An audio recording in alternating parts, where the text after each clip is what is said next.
But for a deeper look into Sergei Lavrov's visit to Africa, we now want to turn to Kwaku Nuamah via Skype. He's a professor of international politics at American University here in Washington. Professor Nuamah, first, the Russians have had long-standing relationships with African nations, but then how do African nations balance their loyalty to Russia, but at the same time to the West, given the kind of a double or dual kind of relationship they tend to develop over time?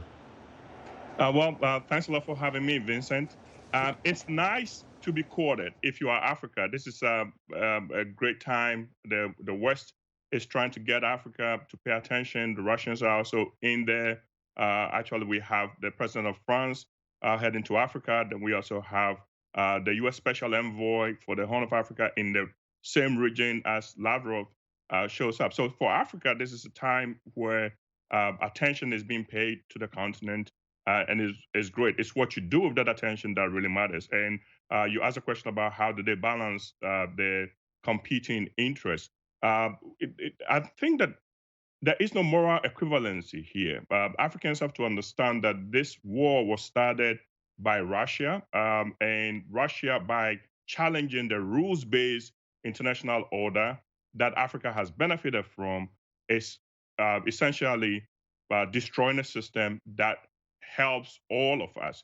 And so the Africans have to be clear about where our interests lie. And we cannot engage in short-term calculations that say that because Russia has not directly attacked Africa, as President Yoweri Museveni appeared to be saying, that we shouldn't pick sides in this fight and we can just sit on the fence. By destroying international cooperation and destroying the international system that provides goods and services for us, the Russians are acting in a way that do not serve our interests in the long run. Now, is the challenge here the over-dependence on Russia that is challenging their loyalty to the West also, or at least their ability to stand for something at this moment?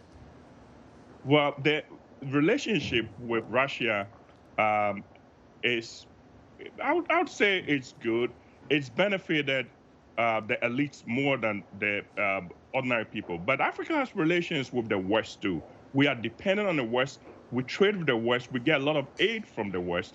And so that relationship is also very important. And I understand that the edge to remain neutral in a conflict like this, especially since the conflict, most Africans are looking at it as some kind of a conflict, a proxy war between the United States, which is back in Ukraine, and the Russians. But we have to remember that this war was not, it wasn't because somebody provoked Russia. Russia decided to invade Ukraine, and to the extent that it disrupts global cooperation and global commerce, and the supply chains are all globalized now, this is something that Africa has to take into consideration. Yeah. We cannot just sit in the corner and not speak out for what is right.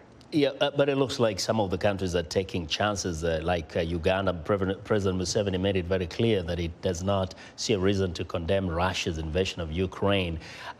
Do they stand to lose something in terms of their relationship with Western nations, or the West will kind of give them a pass on this? So I hope that the West is rigorous in the way it engages with Africa. And this is important because we have to understand that good, solid relations require work. And so the West cannot just walk into Africa and expect Africa to automatically, support its side in this conflict. It's like a vegetable garden. If you don't cultivate it, you cannot harvest it. And so the time to lean on Africa for support is not when votes are being counted at the UN General Assembly. You have to continuously do the work of letting Africans know that it's in their best interest to support the rules-based system instead of going for short-term, kicks.